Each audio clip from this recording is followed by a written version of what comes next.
You're watching Pulse for the 2nd or 3rd of February, and it's time for some StarCraft news. In this week's episode, we take a look at some tips from Blizzard on climbing the ladder in StarCraft 2 and running effective StarCraft 2 tournaments. We have a look at the latest GSL updates, including GOMTV's GSL Off the Record, some quick One Nation of Gamers and Scan Invitational 3 recaps, Day 9's upcoming Reckoning Streamathon, and more. Let's get straight to the news. The first two pieces of news we're going to have a look at this week are just going to be quick mentions. These are actually posts that I suggest you check out for yourselves, because both of these would probably only interest some of you, but not the lot of you. First up, we have Climbing the Ladder, how to earn a league promotion. Now this is pretty much only applicable to this current ladder season, and the guys from Blizzard have actually done this before. I find the Climbing the Ladder posts incredibly informative because they will tell you pretty much exactly how many points you'd need to earn your promotion, be it from bronze to silver, silver to gold, gold to platinum, platinum to diamond, diamond to master, or the dreaded master to grandmaster. There's also a bit of advice in the post, and I would say the best advice would be to win more games than you lose. That should guarantee that your points will go up and not down. So check this post out below if you want to know how to effectively climb the StarCraft 2 ladder. Next up, we've got a first from Blizzard. This is a post titled Tips on Running an Effective StarCraft 2 Tournament.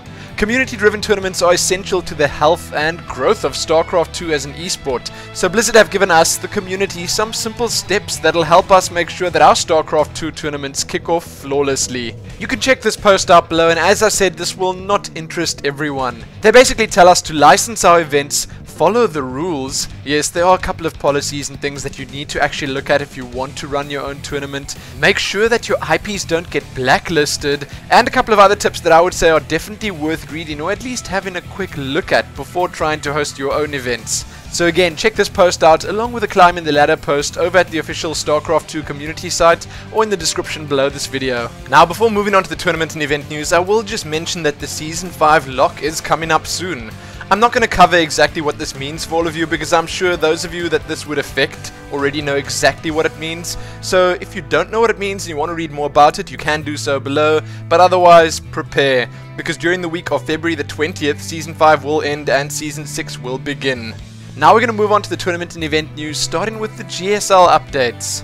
The results are pretty sparse this time around, but I will tell you that we have a couple of pretty interesting extras to have a look at. As a lot of you probably already know, Group A and B have been played in the round of 16 of the GSL Code S, and there were some pretty interesting results here. Alive and Gummyo managed to top Group A, with MVP and Curious dropping down to Code A. Puzzle and MMA managed to top Group B, and that means that Oz and Supernova are dropping down to Code A.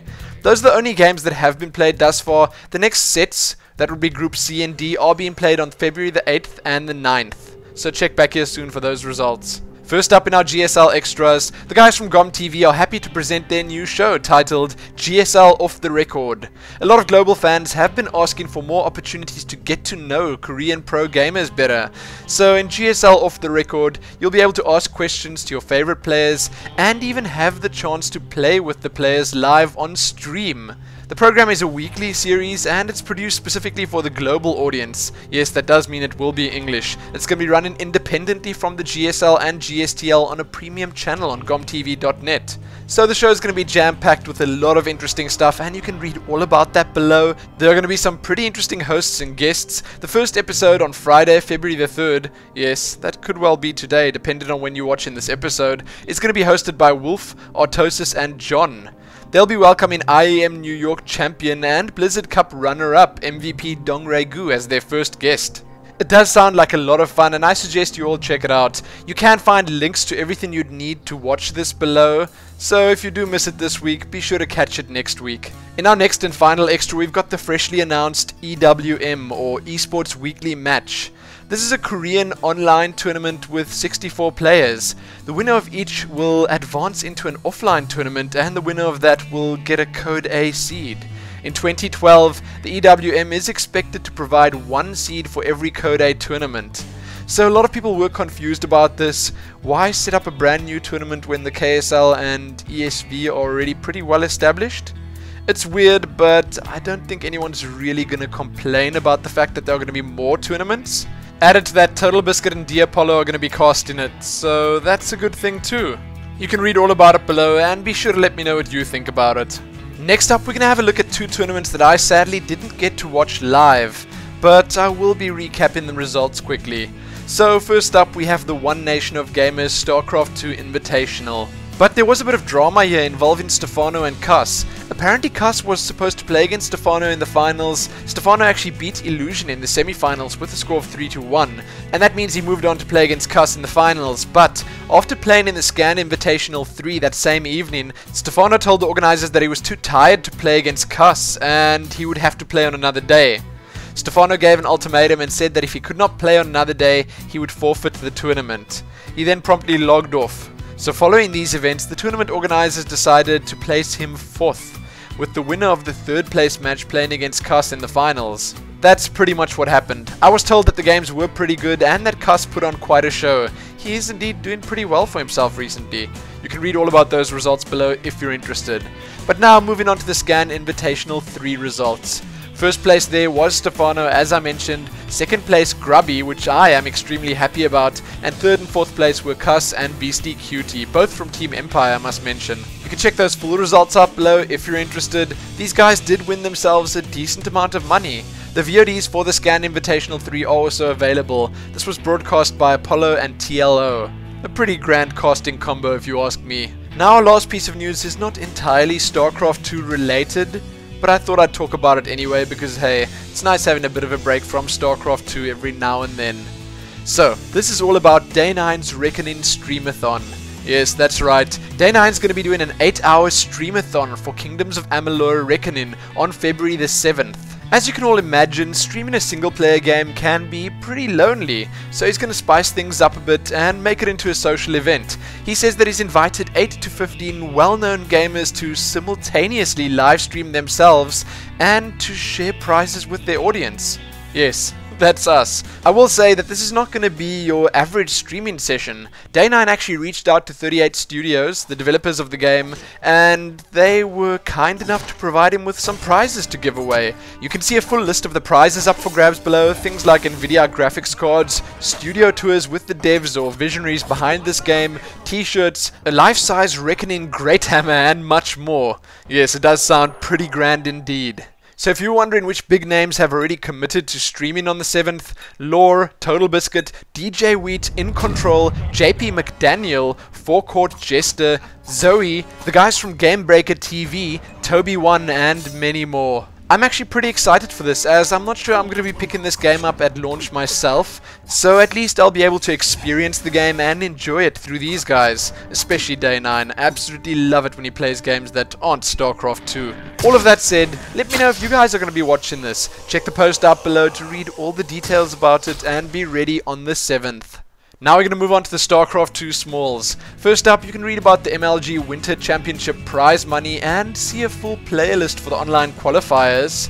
You can see yet more invites for Republic of Gamers Winter 2012, read about the second Iron Squid qualifier. Don't forget about the Heat charity event that's happening this very weekend in Berlin, and there are a bunch of big names participating in that. And lastly, in the tournament and event smalls, you can read how Pult won Polar Fluke January 2012. Pretty effortlessly, I must add. In our community smalls, check out the latest Art of War post, this one about Spawn Larva. Then have a look at the win rate charts for January 2012. Then read about Polar Fluke's writer incentives. This is going to be a monthly competition of sorts that Polar Fluke is setting up where community members can write articles for the website and win prizes if their articles are the best of the month. Definitely worth reading about if you want to get involved and win some money. Then Apocalypse has joined Quantic Gaming, Fnatic Raid Call has welcomed Alive and Wani, Millennium has announced their team house and new players, Strivecrow is set to coach Team Legion, ex-Slayer's Zerg player Sleep has signed with Check 6 Gaming and is moving to the US. An ex-MBC Gamecaster has joined up with GOM to cast the GSTL. DRG, MC and Nesty have been tweeting about balance recently. There's an interview with Dark Force to check out, and there are interviews with both Bling and Stefano. Have a look at the latest episode of Endgame from ESFI World. This one is with Complexity Gaming's Jason Bass. Quantic Gaming presents Quantic Nani After the Cup. This is a mini documentary of sorts on Naniwa after the Blizzard Cup. Have a look at a couple of interesting articles, the first being Who? The lack of player promotion. Then why are StarCraft 2 tournaments so unpredictable? See the latest This Week in Replays post over at Team Liquid Pro featuring TLO. Then have a look at a pretty interesting map preview of a map that's in production. This one's titled When Diablo 2 Meets StarCraft 2, and it is in fact pretty impressive. Lastly, and yes, I saved the best for last in this case, How It All Started by Husky. Husky has started doing vlog style videos on his second channel right here on YouTube, and I would say that they're definitely worth checking out. This is the first one of them, and he says that if it's popular enough, if people want to see it, if people want to hear about his life and his experiences, then he'll keep doing it. So check it out, give it a like, and let me know what you think about it. Sadly, that's all I have for you in the StarCraft news this week. Check the description below this video for everything that I spoke about. Be sure to like the video, favorite it, and do all that other good stuff. Most importantly though, happy Day 9 Streamathon, and happy StarCrafting.